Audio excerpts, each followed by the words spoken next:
Bom dia meus queridos, minhas queridas irmãs, bom dia você que está em casa, que precisa ficar em casa, que não tem necessidade de sair, bom dia você que vai precisar sair, que o Senhor lhe assista, lhe proteja, lhe guarde e que nós tenhamos um dia sob a proteção do Senhor, sob a graça do Senhor, sob a boa mão do Senhor. Que Deus abençoe seu dia, meu irmão e minha irmã.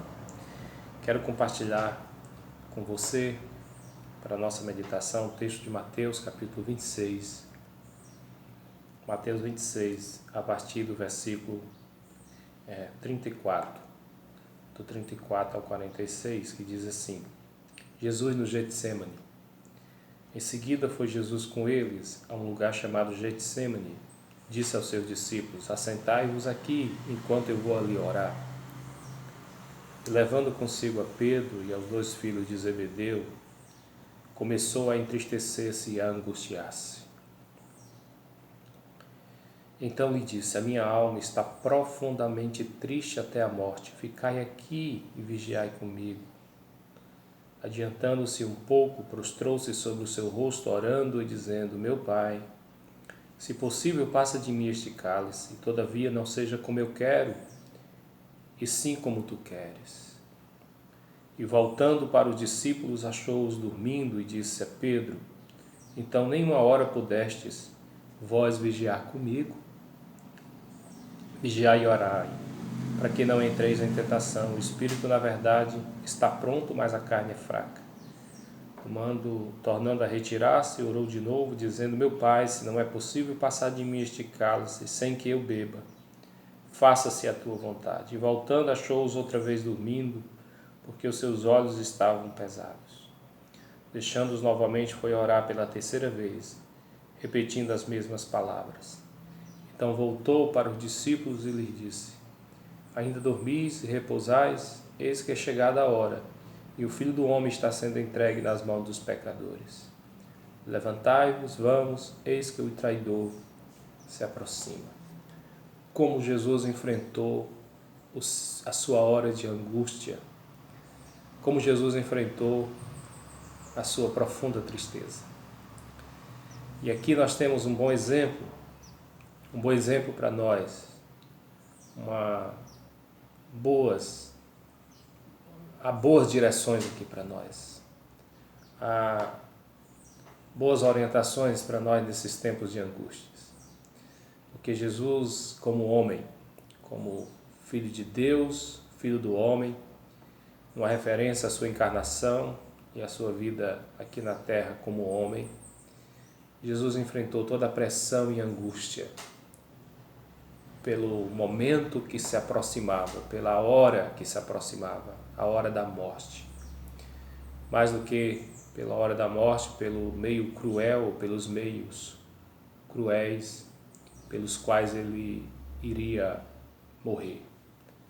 Toda a tortura, toda a humilhação, toda dor, toda vergonha que Jesus iria passar. Que ele chama de cálice, o cálice que ele ia beber. Um cálice doloroso, um cálice extremamente pesado demais para um ser humano como ele era enfrentar. E aqui Jesus estava nessa tensão, nessa angústia, e ele enfrentou uma batalha espiritual. Ele enfrentou um momento crucial, onde ele chega a dizer: Pai, se possível for, passe de mim este cálice. Jesus foi tentado a desanimar. Jesus foi tentado a desistir. Jesus foi tentado a não enfrentar aquele momento pelo qual ele veio ao mundo, morrer pelas mãos dos pecadores, o justo padecer pelos injustos. O Filho de Deus inocente pagar o preço do nosso pecado. Ele enfrentou o desânimo. E aqui nós temos algumas dicas que o texto nos dá para que nós também possamos enfrentar o desânimo das nossas vidas. Nós também passaremos por momentos de provas, por momentos de tribulações, por momentos de angústias. Todos nós passamos. O próprio Jesus Cristo disse: no mundo tereis aflições. No mundo nós teremos angústias, tribulações. Seremos atribulados, angustiados, perseguidos, provados. Como enfrentar? Em primeiro lugar, Jesus Cristo escolheu amigos próximos para estar com Ele naquele momento. Essa é a primeira dica. Quem fala disso é John Piper, falando das estratégias que Jesus usou para enfrentar o desânimo. John Piper diz que a primeira estratégia de Jesus, nós lemos aqui no versículo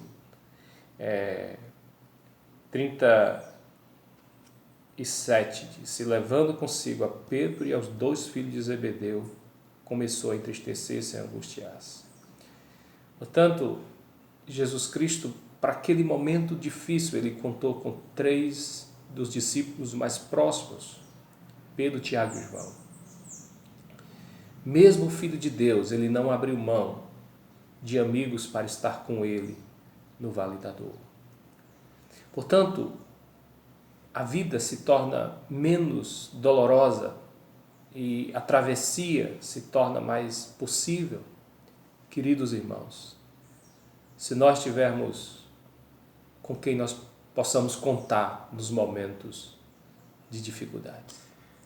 Como são importantes os amigos, como são importantes os irmãos que se importam conosco, que podem orar conosco, que podem vigiar conosco, que podem interceder conosco, que podem nos dar uma palavra de encorajamento.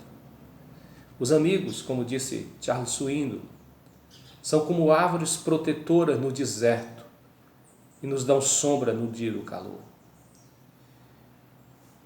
Quando Paulo estava na prisão, quando Paulo estava também prestes a ser executado, nós lemos isso em 2 Timóteo capítulo 4, ele manda uma carta a Timóteo e diz: vem ter comigo depressa, todos me abandonaram, eu estou só. Portanto, quando Paulo diz todos me abandonaram, Paulo está se sentindo só e Paulo está precisando de um amigo. Quando eu quero ler um texto, Davi estava sendo perseguido por Saul, Davi estava sendo caçado por Saul, pelo exército de Saul. O filho de Saul, Jonatas, foi ao encontro de Davi e fez uma aliança com Davi e o encorajou. Isso nós lemos em 1 Samuel 23, do 15 ao 18, nós lemos assim: vendo, pois, Davi que Saul saíra a tirar-lhe a vida, deteve-se no deserto de Zife, em Oressa. Então se levantou Jonatas, filho de Saul, e foi para Davi, a Oressa, e lhe fortaleceu a confiança em Deus. E lhe disse: não temas, porque a mão do Senhor meu Pai não te acharás. Porém tu reinarás sobre Israel, e eu serei contigo. O segundo, o que também Saul meu pai bem sabe. E ambos fizeram aliança perante o Senhor. Davi ficou em Oresa, e Jonatas voltou para sua casa. Jonatas foi intencionalmente para encorajar Davi naquele momento difícil. Queridos, nós lemos em Provérbios a seguinte palavra: em todo tempo ama um amigo, e na angústia nasce o irmão. Provérbios 17.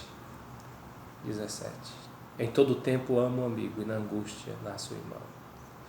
E Jesus Cristo não só esteve com Pedro, Tiago e João naquele momento de angústia, como também abriu o coração. O texto diz que Jesus disse: a minha alma está profundamente triste até a morte. Versículo 38. A minha alma está profundamente triste até a morte. A importância de você ter alguém para você compartilhar suas dores, suas angústias, suas lágrimas. Querido, eu quero dizer para você, semeie boas amizades, nutre nutra boas amizades, esteja regando as suas amizades, seja um amigo leal, verdadeiro para quem precisa, mas também quando você estiver na angústia, tem alguém quem você possa pedir ajuda, contar, pedir socorro. Jesus Cristo não abriu mão da amizade. E a segunda estratégia de Jesus foi orar, foi interceder, foi enfrentar a batalha através da oração. A importância da oração. Jesus, por 3 vezes, se distancia um pouco e ora. Orou, dizendo: meu Pai, se possível, passa de mim este cálice, todavia não seja como eu quero, e sim como tu queres. Mais uma vez, versículo 42, tornou-se a retirar-se e orou de novo, dizendo: meu Pai, se não é possível passar de mim este cálice sem que eu beba, faça-se a tua vontade. Versículo 44, deixando-os novamente, foi orar pela 3ª vez, repetindo as mesmas palavras. Em última instância, no último momento, só ficaram Jesus e Deus, porque os seus amigos dormiram. Seus amigos estavam cansados e não aguentaram vigiar com ele. Jesus os convidou para entrar nessa batalha de oração, para orar com ele, para vigiar com ele.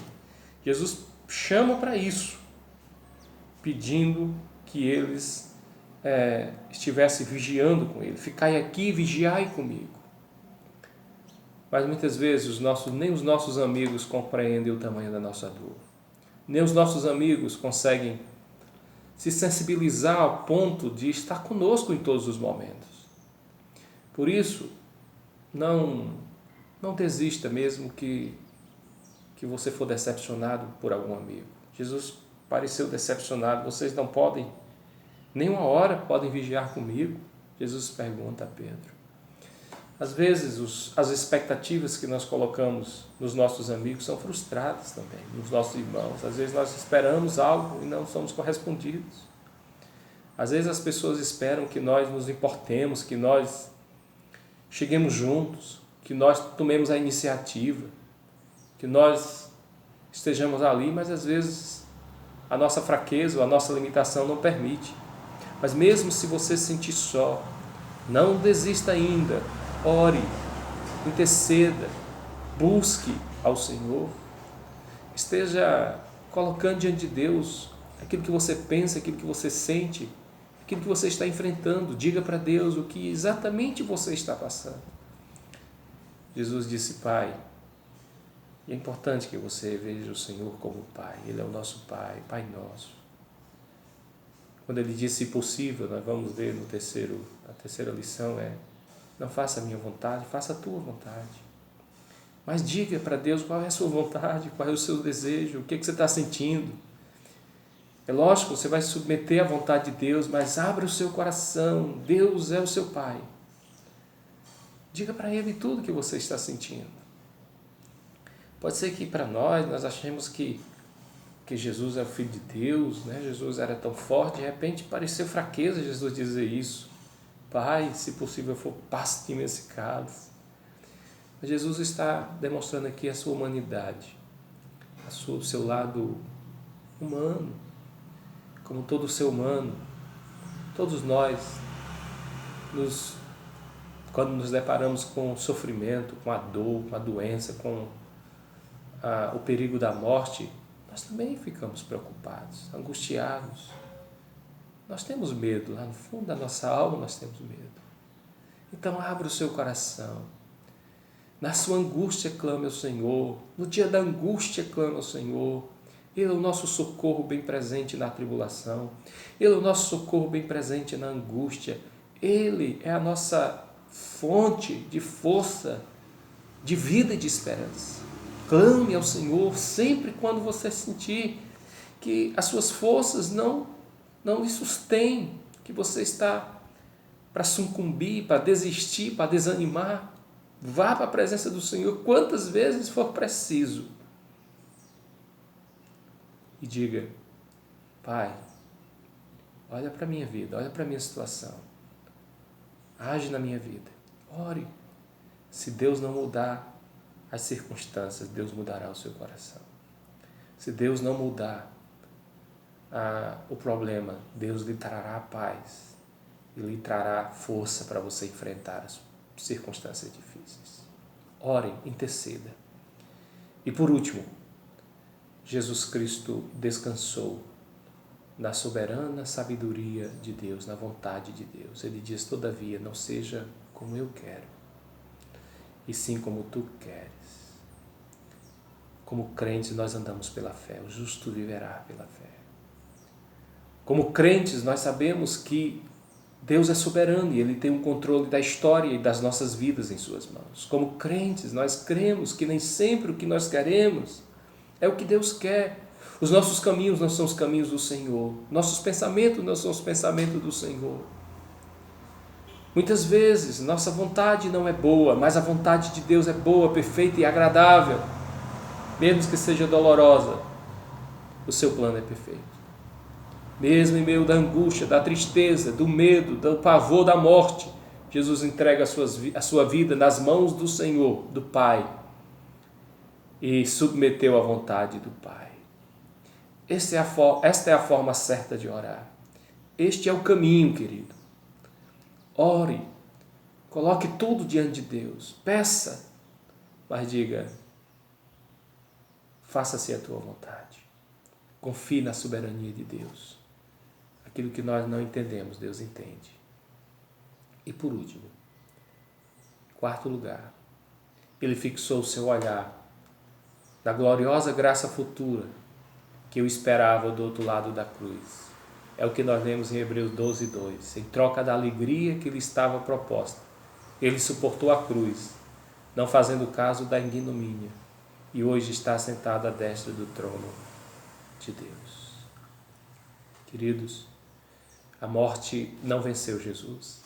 Mesmo aquela dor, todo o sofrimento que Jesus passou, Jesus ressuscitou. E Jesus enfrentou tudo aquilo por causa dos nossos pecados. Ele suportou a cruz para nos salvar. Pense nisso. Ele suportou a cruz porque todos nós pecamos e nos afastamos de Deus. O salário do pecado é a morte. E todos nós teríamos que morrer, sermos condenados. E o Filho de Deus, por nos amar, Ele se entregou por nós. E Deus o deu o nome que está acima de todo nome, como nós já vimos aqui em Filipenses capítulo 2. E Deus o colocou à destra do trono, para que Ele possa interceder pelos pecadores, ainda assim, interceder pelos seus filhos, interceder por aqueles que creem nele. Queridos, esse é o nosso Cristo que nos ensina o caminho para enfrentarmos as angústias e as tribulações que nós enfrentamos aqui. Eu quero concluir dizendo para você que, embora você esteja enfrentando alguma luta, alguma dor, alguma tribulação, como o mundo está enfrentando, que parece até que o nosso futuro está ameaçado, parece até que tudo vai se acabar, lembre-se, nossa vida está nas mãos do Senhor.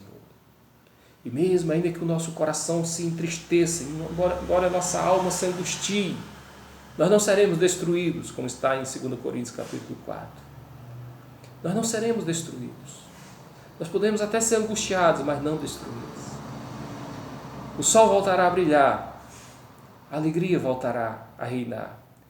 E mesmo que nós venhamos a morrer, mesmo que nós venhamos a padecer, a morte também não nos separará de Deus. Quem nos separará do amor de Deus? Nem a morte nos separará. Portanto, nós temos lutas espirituais, batalhas que se travam muitas vezes na nossa mente, no nosso coração.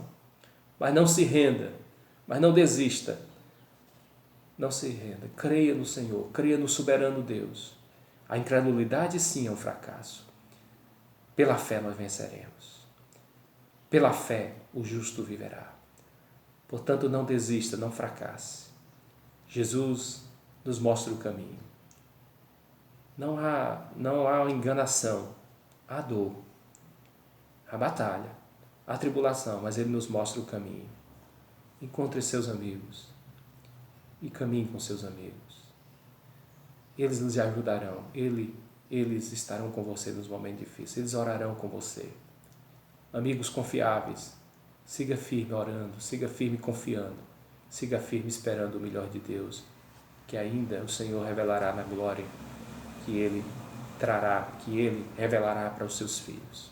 Que Deus te abençoe, que Deus te fortaleça, que Deus te dê um dia de fé, de vitória em meio às lutas e tribulações. Deus te abençoe ricamente, em nome de Jesus.